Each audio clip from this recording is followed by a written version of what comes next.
Every year, millions of tourists land in Rio de Janeiro chasing the same dream. The beaches, the music, the color, the energy that no other city on earth quite manages to replicate. They book the rooftop bar in Vidigal. They take the scenic walk through Santa Teresa. They grab a taxi from the airport and cruise down Linha Vermelha with the bay on one side and the hills on the other, thinking they are seeing the real Rio. And they are. That is exactly the problem. What nobody in the travel industry tells you, what no tour operator puts in the brochure, and what no influencer mentions while filming their golden hour content is that many of these experiences place tourists directly inside or moving through territory that is controlled around the clock by armed criminal organizations. This is not a warning to scare you away from Rio. This is the information you were never given. Favela tourism is not a secret, it is an industry, a real, organized, and surprisingly profitable one. Tour operators across Rio offer what they call authentic favela experiences, guided walks through communities, street food tastings, cultural visits, music performances. Foreign tourists pay premium prices for these packages, and the demand has never been higher. The idea is simple and, on the surface, appealing. Skip the sanitized resort version of Brazil and see how people actually live. Get off the postcard and into the real city. And the marketing works. Some of the biggest names on the internet have filmed inside Brazilian favelas.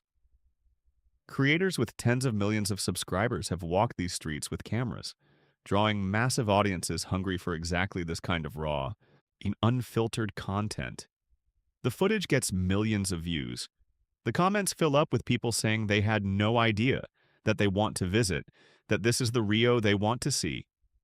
But here is what the tours do not put in the itinerary. Every single favela community in Rio, the ones with the rooftop bars, the ones with the street art, the ones with the guided walking tours and the smiling hosts, exists inside a territory that is governed not by the city of Rio de Janeiro, but by armed criminal factions. There are no exceptions. The warmth is real. The culture is real. The food is real. The danger operating in the background is also real, and it does not pause for tourist season. The more authentic the experience being sold to you, the deeper inside faction-controlled territory you are actually standing. That is not a coincidence. Mike, that is the geography of Rio. And understanding it does not require you to be afraid of the people who live there. It requires you to understand something about the city that the tourism industry has a very strong financial incentive to keep quiet. Here is something Rio does not advertise. The city has over 1,000 favelas, and not one of them has a sign at the entrance. No border crossing, no checkpoint you can identify as a tourist, no moment where the street changes color, or the architecture shifts dramatically enough to tell you that you have crossed into somewhere different. The transition is invisible, and that invisibility is exactly what makes this conversation necessary. Take some of the most beloved neighborhoods on the tourist map. Santa Teresa, with its cobblestone streets and colonial architecture and art galleries. Adlapa, famous for its arches and its nightlife. Vidigal, which has become one of the most recommended spots in Rio for sunset views, rooftop bars, and hostels with breathtaking ocean panoramas. These are not places tourists are warned away from. These are places tourists are actively directed toward. What the guides do not mention is that Vidigal is an active Comando Vermelho territory. The hostel and the faction headquarters exist in the same community. Then there is Roupinha, Brazil's largest favela, home to over 72,000 people according to the most recent national census, sitting in the hills directly between the wealthy neighborhoods of São Conrado and Gávea. Tourists move between those two neighborhoods constantly. The favela is not hidden, it is simply not explained. And then consider the Complexo da Maré, a cluster of 16 communities with over 140,000 residents. It sits between Avenida Brasil and Linha Vermelha, the two main expressways connecting Rio's international airport to the rest of the city. Every tourist who has ever landed at Galeão and taken a taxi to Ipanema has driven alongside Maré. Most of them looked out the window and saw colorful houses stacked on a hillside and thought nothing more of it. What was happening on the other side of that window is a very different story. To understand what tourists are actually walking into, you need to understand who is running these territories. And the answer across the majority of Rio's favelas is the Comando Vermelho, the Red Command, a criminal faction that began decades ago as a political rebellion inside Brazilian prisons and evolved into one of the most powerful and organized criminal organizations in South America. This is not gang activity in the way most people picture it. This is parallel governance. Inside these communities, the faction sets the rules, resolves disputes, controls movement, and maintains order on its own terms. Journalists from the Brazilian investigative program Cidade Alerta used hidden cameras inside the Complexo da Maré and captured 28 rifles in just 6 minutes of footage. Not hidden, not concealed.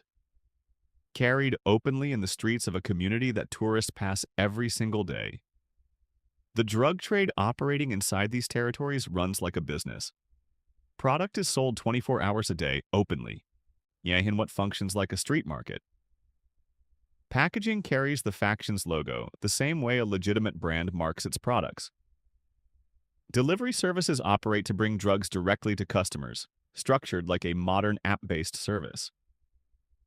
The faction leader known as Tubarão, whose real name is Jorge Luis Moura Barbosa, has 9 active arrest warrants and has never been caught.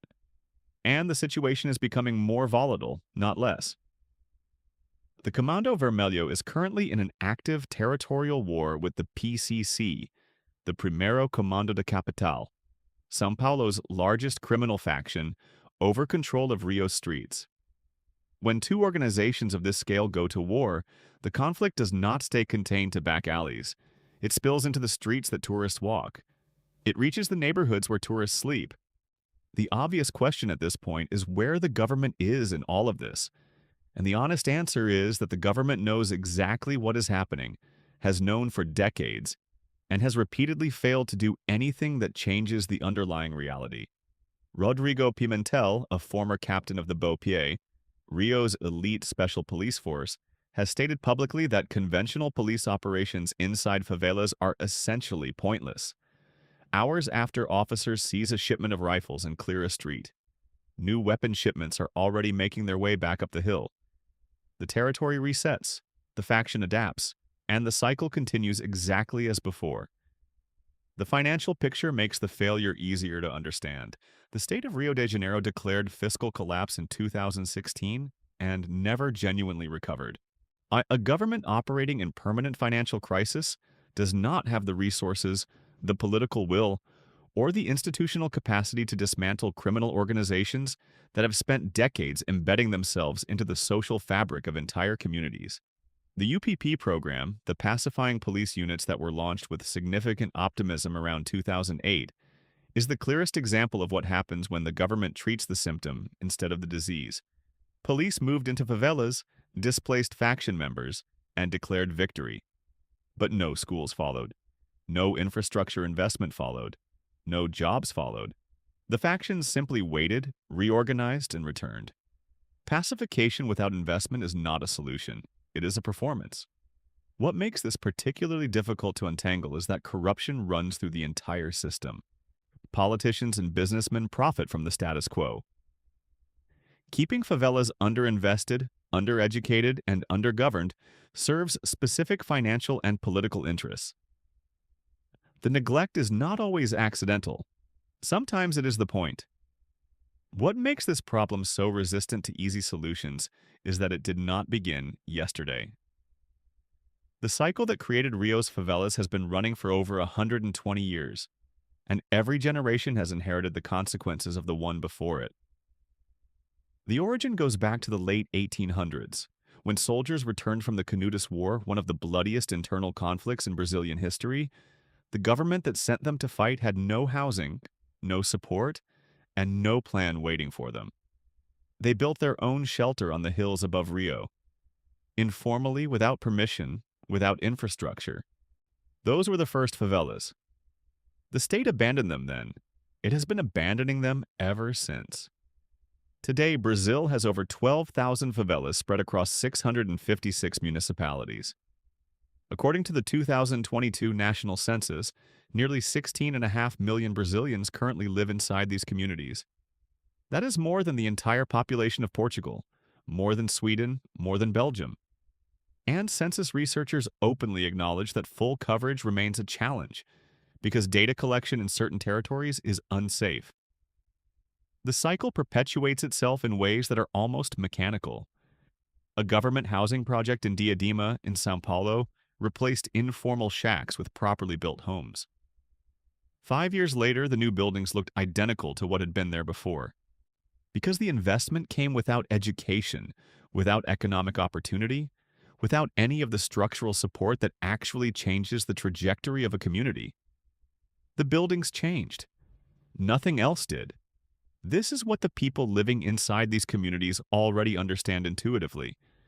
When there are no schools, no jobs, and no visible future, and a criminal faction is the only institution offering structure, income, and protection, the choice in front of young people is not really a choice at all. The version of favela life that gets exported to the rest of the world is carefully selected. The color, the music, the murals, the energy.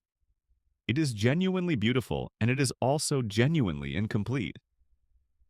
That curated image has become one of Brazil's most commercially valuable exports, appearing in global music, Netflix productions, fashion campaigns, and travel content consumed by millions of people who will never set foot in Rio but come away feeling like they understand it. The problem is what gets cropped out. Stray bullets, faction checkpoints, drug markets operating steps from tourist hostels. Foreign tourists have been killed by stray gunfire in areas that appear on recommended itineraries. The United States, the United Kingdom, and the European Union all maintain active travel warnings specifically citing Rio. The romanticization is not harmless. It is the mechanism that moves uninformed tourists directly into active conflict zones while calling it culture. This is not a reason to fear favelas or the people who live inside them. The residents are not the danger. They are the ones navigating it every single day, with no government, no safety net, and no plan arriving to help them. The real problem is the gap between what Rio sells and what Rio actually is. Tourists deserve honest information before they arrive. Favela residents deserve real investment, real education, and real institutions, not Instagram aesthetics and guided tours that profit from poverty while pretending it is a cultural experience. There is a system that benefits financially from keeping both groups in the dark. The tourism industry profits from the visit. The criminal faction profits from the territory. And the people who actually live there are left holding the consequences of both.